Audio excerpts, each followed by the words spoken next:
Hello friends, how are you all? I'm Vali and today I'm going to discuss our very important process questions, shift to December 2021, part 6. So in the previous sessions, we have completed many questions. So today I'm going to start. So there was a question. So क्या है यहाँ पे list 1 है and the list 2.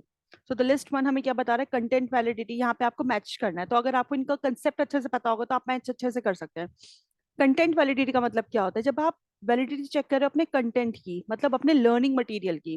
Concurrent validity जब आप कोई भी चीज प्रेजेंट में चेक कर रहे हो, प्रेजेंटली अवेलेबल आपका कोई भी क्राइटेरिया है, उसको आप उसकी वैलिडिटी आप चेक करो. प्रिडिक्टिव वैलिडिटी किसी चीज को प्रिडिक्ट करने के लिए, फ्यूचर में डिसीजन लेने के लिए आप कर रहे हो. कंस्ट्रक्ट करना, ज्यादातर टेस्ट वगैरह को कंस्ट्रक्ट किया जाता है, किसी साइकोलॉजिकल किसी के कैरेक्टरिस्टिक्स को कंस्ट्रक्ट किया जाता है, तो उसकी वैलिडिटी को चेक करने के लिए. अब कंटेंट वैलिडिटी का हमारे हिसाब से क्या बैठता है कि extent to which test samples that the learning material of the curriculum, जहां पे लर्निंग मटेरियल की बात हो रही है, कंटेंट की बात हो रही है, that means content validity. Test करना है इसके सैंपल को. Concurrent validity, degree to which a test scores correlate with the presently available criteria के बेसिस पे आप टेस्ट स्कोर्स को कोरिलेट करके देख रहे हैं, तो आपका हो गया concurrent validity. Predictive validity, predict करना, किस चीज को आप प्रिडिक्ट करोगे, extent with the test scores correlate with the criteria variable after some gap of time, so it is your predictive validity. Construct validity, extent to which a test measures some identified basic psychological traits को आप कर रहे हैं test, this is called construct validity. तो इस तरह से आपका second option is your answer.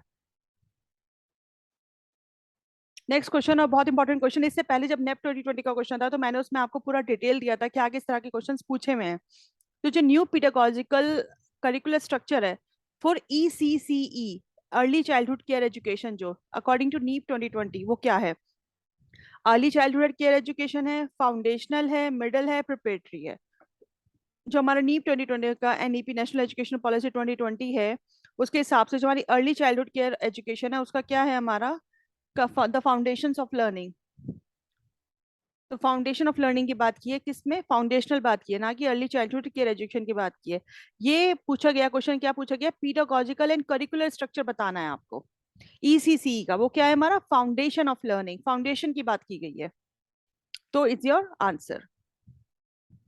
So the next question is, the steps involved in the pedagogical analysis of syllabus of a teaching subject are listed below. देखो, जब आप किसी भी पीडागोजिकल एनालिसिस का मतलब होता है according to the need of your child, किस एज के बच्चों को आप पढ़ा रहे हो, मतलब छोटे बच्चों की बात की जा रही है. जब आप उनके सिलेबस को टीचिंग के लिए एनालाइज करोगे तो आप क्या देखोगे, सबसे पहले आप ये देखोगे कि जो कंटेंट आप पढ़ा रहे हो, जो सब्जेक्ट आप पढ़ा रहे हो, उसके यूनिट्स के फॉर्म में, सब यूनिट्स, उसके कंसेप्ट, उसके सब कंसेप्ट चेक करोगे आप. उसके बाद आप क्या करोगे, देखोगे कि आपको क्लास में कैसे पढ़ाना है, दैट मीन्स कि आप फॉर्मुलेट करोगे अपने इंस्ट्रक्शनल ऑब्जेक्टिव्स को, फिर स्टेट करोगे अपने बिहेवियर टर्म्स में, मतलब आपको कैसे पढ़ाना है. फिर आप किस मेथड को लेके चलेंगे, कौन सा मेथड आपको लेना है, selection of teaching method, classroom कौन कौन सी एक्टिविटीज आपको करानी है, कौन कौन से इक्विपमेंट्स की जरूरत है आपको इन एक्टिविटीज को कराने के लिए, वो आप सिलेक्ट करोगे. फिर आप मेथड, दैट मीन्स कि आपने ये सब चीजें कर ली, आपने कंटेंट को बना लिया, आपने इंस्ट्रक्शनल ऑब्जेक्टिव्स अपने बना लिए कि जो आपको अचीव करना है, आपने टीचिंग मेथड भी सिलेक्ट कर लिया. फिर आप अपने लिए मतलब फिर आप क्या करोगे, एक अप्रोप्रिएट मेथड लोगे किस चीज का, इवैल्यूएशन को चेक करने का कि जो आपने पढ़ाया है वो बच्चों को अच्छे से क्लियर हुआ है कि नहीं है, बच्चों के लर्निंग आउटकम्स को आप कैसे इवैल्यूएट करेंगे. तो इसके अकॉर्डिंग जो हमारा सी ऑप्शन है, this is your correct answer. बहुत अच्छा क्वेश्चन है, इसे मैंने इंक्लूसिव एजुकेशन के यूनिट में भी कराया हुआ है. इंक्लूसिव एजुकेशन की मैंने आपकी पूरे नवंबर 2017 से लेके 2021 तक के सारे प्रीवियस क्वेश्चंस कराए हैं. तो इसके अंदर एक चार्ट है जिसके बेसिस पे आप देख सकते हो. अच्छा, हमें एक चीज मालूम है कि जो हमारी विजुअल डिसेबिलिटी है वो 1 है, क्योंकि इसी ईयर में क्वेश्चन आया हुआ है आपका. सबसे ज्यादा डिसेबिलिटी कौन सी है, वो हमारी 1 है. और सबसे कम हमारी कौन सी है, वो हमारी लोकोमोटर डिसेबिलिटी है. तो सबसे कम में आता है हमारा 0.6. तो हम देख सकते हैं बी का 4 एंड सी का 1. अच्छा, ये तो दोनों ऑप्शंस में गिवन है, तो फिर तो चार्ट देख लेते हैं. देखो, विजुअल का कितना है आपका 1.0, मूवमेंट का सबसे कम है हमारा 0.6. ठीक है, ये हमें पता है, ये सबसे हाईएस्ट है, ये सबसे लोवेस्ट है. ठीक है, उसके बाद क्या आता है हमारा, फिर आता है हमारा स्पीच का, स्पीकिंग का आता है 0.2, हियरिंग का 0.1, मेंटल आता है हमारा 0.2. तो उस हिसाब से हम देख सकते हैं द मेंटल आता है आपका 0.2 एंड हियरिंग आता है आपका 0.1, तो डी का 2 एंड यहाँ पे भी दो ऑप्शन में डी का 2 है, डी का 2 एंड ए का 3, डी का 2 एंड ए का 3, हाँ या 3 आपका करेक्ट आंसर। तो इस तरह से हम अपना आंसर देख लेंगे। एक बार चार्ट को अच्छे से पढ़ लीजिएगा। क्वेश्चन दो क्वेश्चन आए हुए हैं शिफ्ट 1 शिफ्ट 2 में, दोनों में। तो क्वेश्चन डिसेबिलिटी से काफी पूछा गया आपका। What are the basic principles of total quality management as a process? आपको प्रिंसिपल्स बताने हैं किसके, टोटल क्वालिटी मैनेजमेंट के, TQM प्रोसेस में कौन से प्रिंसिपल्स होते हैं? कस्टमर सेटिस्फेक्शन, टोटल एम्प्लॉय का इन्वॉल्वमेंट होना, ये भी बहुत इंपॉर्टेंट है। कस्टमर का सेटिस्फेक्शन होना भी बहुत इंपॉर्टेंट है। दैट मीन्स कि आपकी क्वालिटी अच्छी है, आपका कस्टमर सेटिस्फाइड है, आपके एम्प्लॉयज इन्वॉल्व है प्रॉपरली, ये बहुत अच्छी चीज होती है क्वालिटी चेक करने के लिए।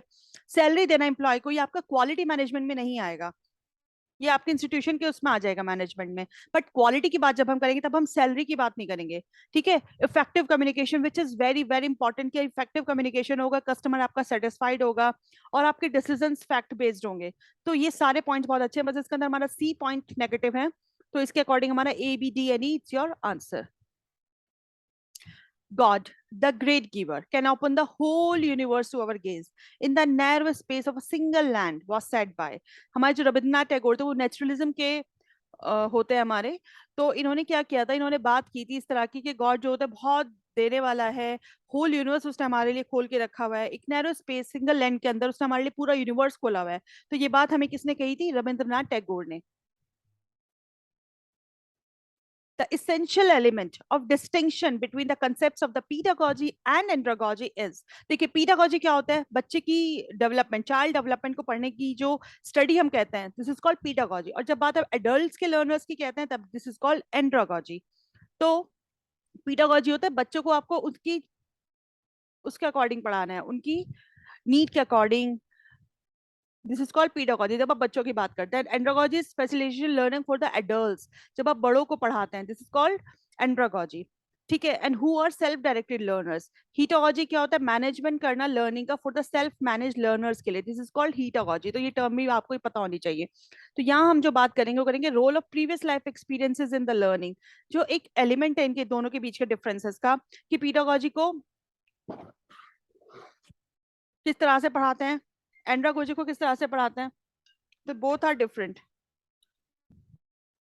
अब आता है हमारा next question, which of the following statements are true for the reliability of a measuring instrument. Reliability के काफी क्वेश्चन आए हैं आप लोगों के, तो रिलायबिलिटी का कंसेप्ट बहुत अच्छे से कर लेना।